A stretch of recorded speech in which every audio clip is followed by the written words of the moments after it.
Aloha mai kako. You are watching Hawaii Political Reporter.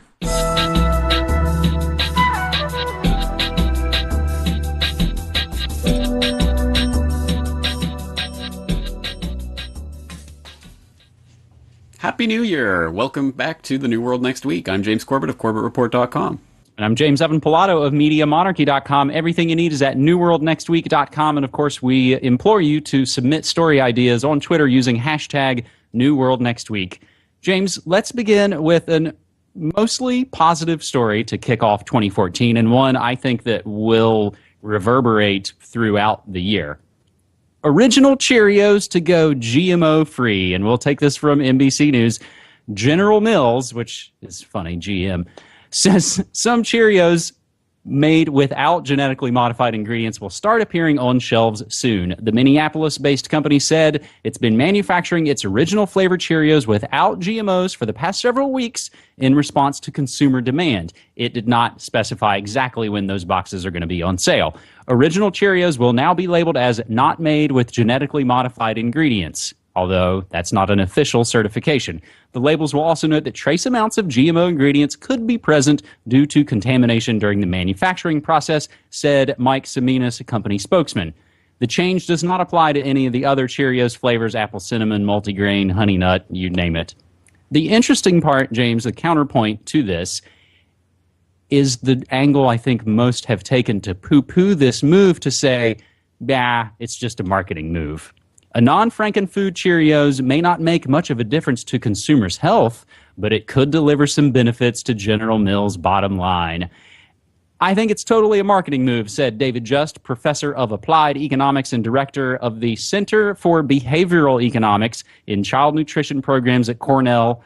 They're playing to an audience that, sort of bluntly, has an irrational fear of GMOs. Consumers have really latched onto this Cheerios campaign, also said Elizabeth O'Connell, campaign's director of environmental nonprofit Green America, which launched the campaign in November 2012 for non-GMO Cheerios. So it gets into the social networking and the push to kind of make this happen. It goes on to describe the bandwagon. Everybody's jumping on this crazy non-GMO bandwagon. A couple of interesting relateds, James, from QZ.com. Monsanto calls GMO-free Cheerios a marketing stunt. And meanwhile, in the background, the Obama administration urging the approval of new GMO crops to fight superweeds that have become super because they're resistant to the Roundup that we've been using. So the answer is let's do more of the same that's already causing the problems. James? I don't know about you, James, but every time I hear one of these industry-funded shills saying that people have an irrational fear and that this is a worrying trend, it's like music to my ears. And you just have to wonder, what possible reason could anyone have for caring that certain people don't want to eat a certain type of food? How on earth does that impact you in any way, shape, or form, unless your bottom line is funded by the GM industry? So that's something to keep in mind with regard to that. And I'm going to bite my tongue and not snatch defeat from the jaws of this victory, because it is a victory of sorts. And I guess we could poo-poo it and say, Cheerios, you know, big deal. And we could point out, yes, it's oats is the primary ingredient in Cheerios, and there are no GMO oats, so it is not exactly a big leap out there for them to make non-GMO Cheerios. But at any rate, it does show that there is a rising tide of public opinion against this, and that is the thin edge of the wedge that really is the only possible solution long-term to this, is for people to stop buying GM crap and to make it known that they will boycott companies, they will put their foot down, they will stop buying things, and they will buy other products that are GMO-free. And there are disclaimers to this. For example, the story notes that there is going to be trace amounts of GM contamination in the manufacturing process of this, because again, it is being produced in a factory with a lot of other GM crap, so we have to keep that in mind, and we shouldn't be cheering General Mills too much. But at any rate, I think it is a positive sign about a positive trend. But There is the underlying point, and I will have to put this out there on the table. The underlying point of this is that this is almost impossible with any other type of food because almost everything else is genetically modified to an incredible degree. Whether it's corn or soy or whatever crop you're looking at, there has been so much GM contamination that this is almost impossible to do with anything that isn't comprised mainly of oats or something that hasn't been genetically modified. So a lot of the contamination has already been done, but again, the only possible solution comes from the consumer putting their foot down. That's it. And I think that brings up the kind of now overused phrase of the genie's out of the bottle as far as GMO contamination. I would also throw in the alternative for folks to check out the Washington State-based company. Now the name escapes me. That's the great alternative to the O's. James, I'll come up with it, and we'll bring that up at the end. But I think it's interesting. The other angle too is that this irrational fear, and I saw it working in the grocery store over 6 years. When gluten-free started to happen, people would ask for the gluten-free version of something that never had gluten in it in the first place. When BPA blew up, I had people asking, "Oh, is this BPA?" It never had BPA in the first place. So you have people who are starting to ask the right questions, but perhaps not in the right way, and then that lets the white coats and the experts go, "Oh, you silly consumer idiots, you don't even know what you want." Having said all that, James, we'll move to our second story this week, and of course, probably almost every week we could give some kind of update on the unfolding, ever-growing scandal of the National Security Administration here in the States. So a story submitted from our good friend at G.J. Salisbury on Twitter by way of Der Spiegel. Internal NSA catalog reveals backdoor exploits to most electronic devices. Specialists at the NSA succeeded years ago in penetrating companies' digital firewalls. A document viewed by Spiegel resembling a product catalog reveals that an NSA division called ANT, A-N-T, which presumably stands for Advanced or Access Network Technology, has burrowed its way into nearly all the security architecture made by major players in the industry, from Cisco to Huawei to Dell here in the States. The list reads like, as it said, a mail-order catalog, one from which other NSA employees can order technologies from the ANT division for tapping their targets' data. The catalog even lists the prices for these electronic break-in tools, which costs ranging from free to $250,000. So we'll include not only that full story from Der Spiegel, but also the Wikipedia entry on the NSA ANT catalog, and also a couple of other related NSA update stories concerning one, James, that I think contained in all of these revelations, an interesting angle that you pointed out to me. That's right, talking about the continuous wave generator. And for people who saw the to Protect and Infect Part 2, the viral video of Jacob Appelbaum's presentation to the C30C conference, where he was presenting this information on the day that it broke in Der Spiegel, he basically shoehorned this in at the very, very end of the presentation when he only had a minute left, so he had to get off the stage, which was kind of weird in and of itself. But anyways, he's talking about the most incredible, crazy thing that any sane or rational person would find almost unbelievable that they could do this, and it's something to do with beaming energy into people by which they can then use that energy to track what people are typing, even on computers that aren't connected to the internet via some kind of, I don't know, remote sensing devices or some sort of crazy thing that I couldn't quite follow the details of what he's saying. I invite people to check out the documents. They're there on Der Spiegel. Go check out that video. Anyone who can explain to me what this continuous wave generator is and how it works, I'd be interested to hear about it. But anyway, that's just a little nugget that he threw in at the end of the presentation. Other things to say about this: these documents are from 2008, so they're already outdated. They're 5 years old, so anything that looks cutting edge in these documents is going to be old news by now. But and again, we could poo-poo it by saying we already knew this, but there are some positive things that will come out of this. One of them being that pressure that will be on these companies specifically to go on record to say, yes, we knew about it and we cooperated, or no, we had no idea they had these backdoors, and now we'll do something about it. Either way, it's going to be a win because people will find out more specifically about the connections between these companies and the NSA, which, again, we already suspected all along, but at least we're going to put that out on the table. And hopefully the motivate the exact same type of public anger that was part of that GMO story. Because again, if you are buying the routers from Cisco or the iPhone from Apple or whatever it is, you are buying into this surveillance state with your own money. So keep that in mind next time you make a purchase from one of these companies. And just one more thing I'm going to throw in there. I'm going to throw in a related to a very interesting story, the crypto kids and the Rubik's Party signal to Snowden, which is another angle on this Applebaum presentation in Der Spiegel and the question of whether these Tau documents came from Snowden, which, as far as I know, this has not been said directly. This is all being coy.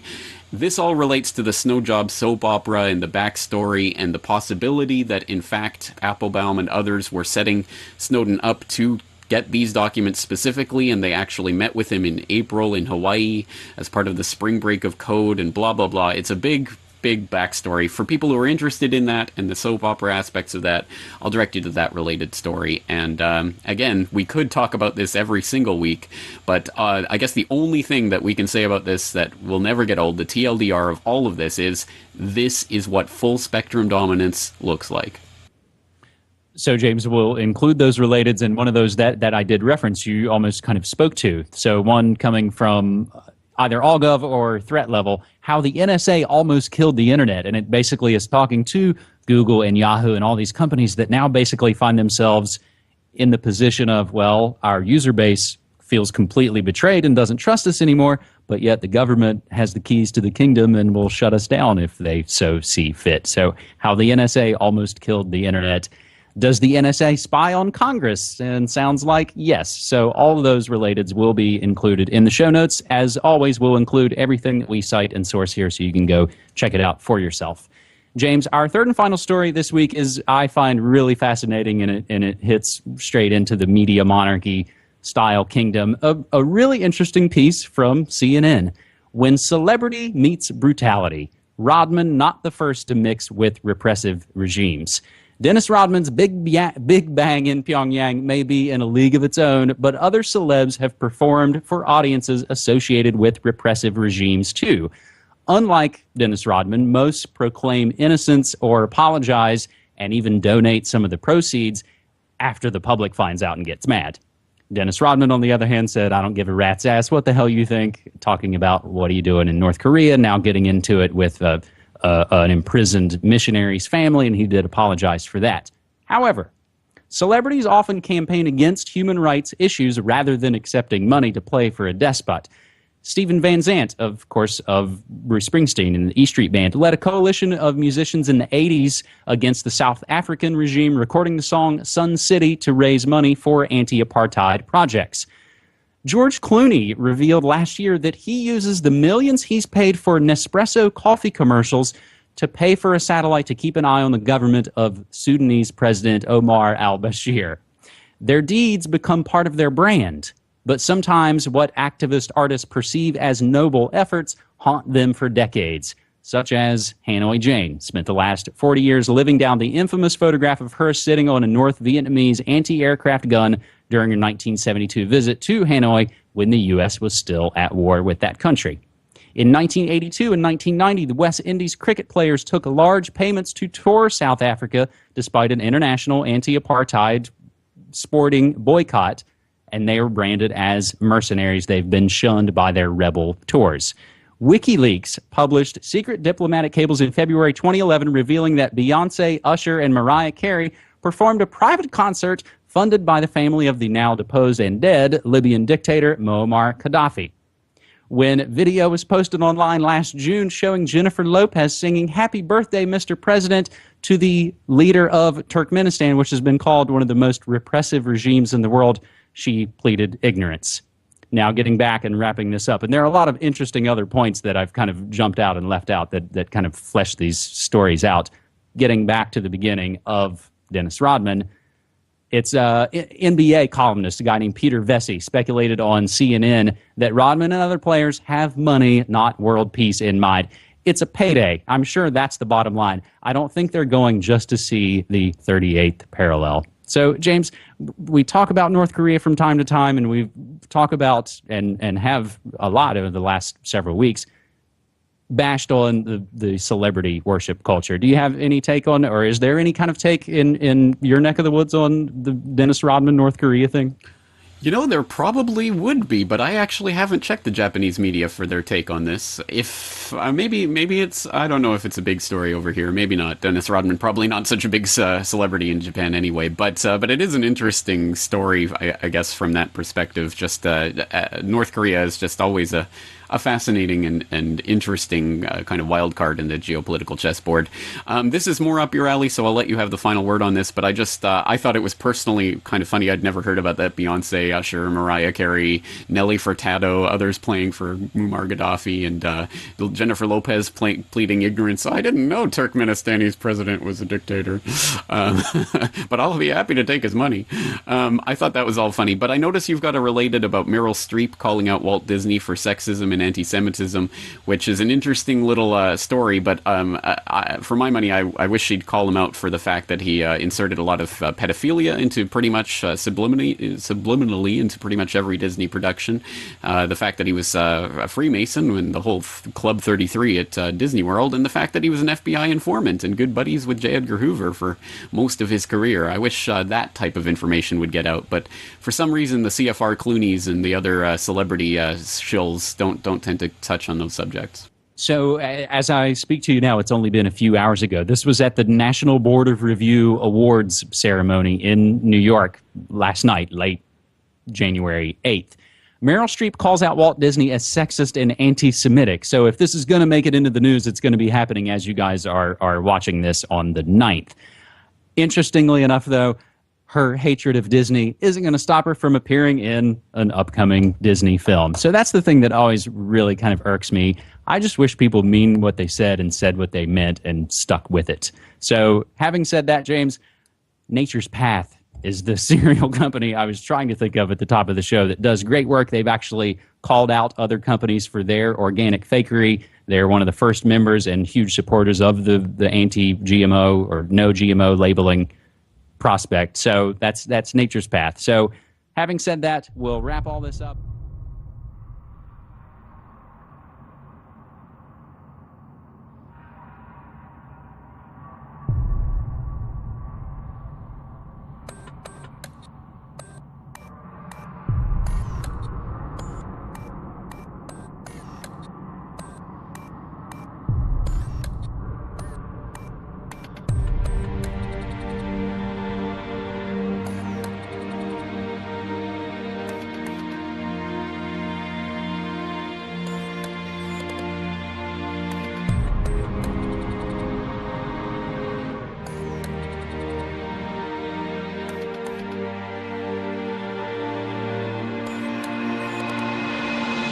Free and equal elections is about bringing together everyone across the spectrum.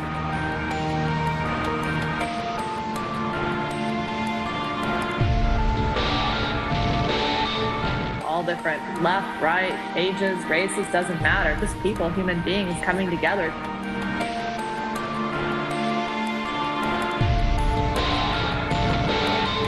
To unite against the two-party stranglehold of the system. The system of parties has gotten us where we are today. The system of parties has gotten us where we are today.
Open source is a concept that derives from the digital world of bits and bytes.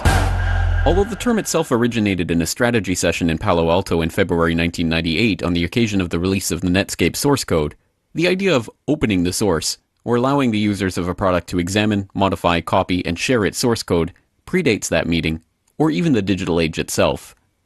Hobbyists and enthusiasts of various crafts have often shared their designs for products as a point of pride, or pursued the design of new products as a pastime without seeking monetary reward. But in recent decades, spurred by the open source software revolution, this idea has begun to take on a life of its own. So what exactly does open source mean in the computing context? Millions of people around the world are developing software that anyone can freely download, use, modify, and give away. It's a whole new world, and it's challenging the established software companies. Open source is the future of computing.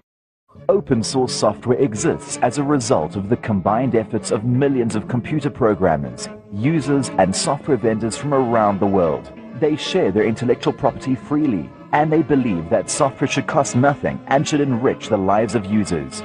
Open source software is the alternative and biggest challenger to closed source or proprietary software. It generally costs the user nothing. It can be distributed freely to anyone. Download it, use it, modify it, and give it away. It's a whole new world. Open source is the future of computing. Essentially, open source software is software that allows users to inspect, change, and share the source code of the program. Instead of passive consumers of a program, users become part of a community to which they can choose to contribute if they are capable and inclined. The difference from everyday consumer culture is stark, where shoppers simply line up to buy products that are already in their final form, and it is almost never expected that they will actually try to open or modify their products. The open source concept is one that is well examined in the programming community, and conferences around the world are devoted to discussing the implications of open source software and hardware. One of these conferences is FOSSA, an annual open source conference hosted by INRIA, a public science and technology institute in France dedicated to academic research on computer science and mathematics. I firstly observe FOSSA. It's a strange conference, very strange conference. It's in computer science development, but also it's about people. And well, time has gone, and what I liked very much was the openness idea. That's more than an idea, it's a philosophy, I think. And I told Stefan, couldn't we step back or step up and look at that thing on a higher level? Exactly. And jump out of the software box, open software box, and just go to other place where openness is applied. Exactly. And in fact, I had in my mind when I created FOSSA I wanted to tell a story. Very important for me. So, but the story I knew where I wanted to go more or less. But then how to convince INRIA and all these kind of people that you should trust me and then let's go to this path. No, the first year we did little steps. So first of all, at the first FOSSA conferences, we just did open source, different open source topics, but general ones, just to put everybody at the same level. The second year, we introduced really details in the main important topics of open source, which is community management, business model, governance, etc. Okay, and then after, we decided to say, okay, now everybody's got the same level of understanding. They know what is wrong, what is right, and let's now open. So let's go up, as he said. We have and that's it. And so every year we added a new topic, and sometimes we were even outside open source, totally outside open source, nothing to do with code. FOSSA is not your average open source software conference, however. With a vision of exploring the borders of open source culture and the meaning of openness itself, the FOSSA conference explores different, non-computer-oriented implementations of the open source concept each year. This year's conference was held late last month in Lille, France, and included presentations on a variety of innovative projects and ideas, both in the digital world and in the real world. One of those presentations involved OS Vehicle, a project for an open source vehicle that has so far designed a road-legal car chassis that is downloadable for free from osvehicle.com and which can be assembled from a kit in under 1 hour. Right, OS Vehicle is a project that is aiming at creating new open source and eco-friendly vehicles. The basic idea is creating what we call Tabby right now, an open source chassis on which anyone can build their own vehicle on top of it. We already actually have an urban Tabby, which is a kit you can put on top of it that lets you create a city car really easily. All you have to do is add your own design on top of it. So we're making it easier and easier for any entrepreneur or even a maker or a designer to just download the plans, find out if he's actually capable of making a vehicle. On top of that, if Tabby can adapt to his or her type of application, and Tabby is very versatile in doing that because it can be made higher, lower, longer, shorter, with 2 seats or 4 seats, all from the same universal chassis. And then at that point, order the kits or build them himself because it's open source, and just assemble it, and in less than 1 hour you can assemble Tabby and have a functioning vehicle right away. Also at the conference, open source evangelist Jan Wildeboer presented a lecture on open source identity. But identity means that we need to be able to prove who we are. And this is typically done with a passport, but it's not the only thing you can do. Now, once you have identity, you can have some fun with that. And that's a little bit subversive. And why would you want to have fun with that? Well, first of all, when these companies and countries and secret services are making profiles about what I do, I want to make sure that my profile does not reflect my reality. I want to give them some information that cannot be possible, so that my profile falls out of their normal filter stuff and they say this is a useless profile, and then they will not track me that much. And James Corbett delivered a keynote address on open source journalism. I think taking our cue from the open source software paradigm, obviously open source journalism is journalism that lets you look under the hood. It lets you see the source code of the journalism, and in the case of journalism, what is the source code? It's data.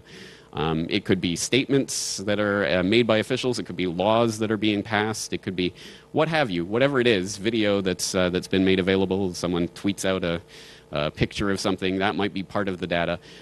But journalism that lets you see all of that underlying data that was used to compile the report is obviously, that's a contributory factor to what we can think of as open source journalism. And the other part of this, of course, the permissive licenses that are used in a lot of online endeavors these days can also, of course, be applied to, I think, open source journalism. Journalism that users can remix, reuse, republish, and repurpose is, I think, an important part of what is the open source journalism revolution. The idea of openness is one that goes beyond the boundaries of software code and is beginning to transform the way people examine their relationship to the products that they use, the services they perform, and the people that they interact with. In fact, it's what makes it open. It's the fact that you can transfer knowledge, you can pass knowledge to anyone quite freely. And when I say knowledge, it can be everything. So knowledge can be an object, can be a digital number, or it can be what you have in your mind, but it can be as well an object and so on. So it's really that, I guess what connects open is that I will facilitate the transfer of knowledge. It's really, that's the main core. Then as well, I would say that openness means that I don't judge you. I trust you. At the beginning, I trust you, I listen to you, and then after I will see if you keep my trust, I mean, if I keep the trust with you. So first of all, I give the trust. I give it, no problem. After, when we will act, we will see. But really it's important. So for me, it's facilitating the transfer of knowledge between us and the fact that you trust and you can check what the other says. Openness as a concept is one that has revolutionary potential, not just in the way that products are manufactured or distributed, but in the way that it transforms people from passive consumers into active members of a community. And in an age where our lives are increasingly dominated by the opaque actions and pronouncements of central bankers, the fiat decrees of politicians in far-off locales, and the mass-produced consumer fodder of elite megacorporations, this change in perception brings with it the possibility of a true change in the global economy and in human understanding itself. Is no more federal than Federal Express. You try a hide and destroy a freedom. You seek agenda. We know you anti-American. You come forward American Constitution. 1913, corrupt in the system. Devalue dollar, hyperinflation. The Federal Reserve, controlled by Lucifer. He can see you lying.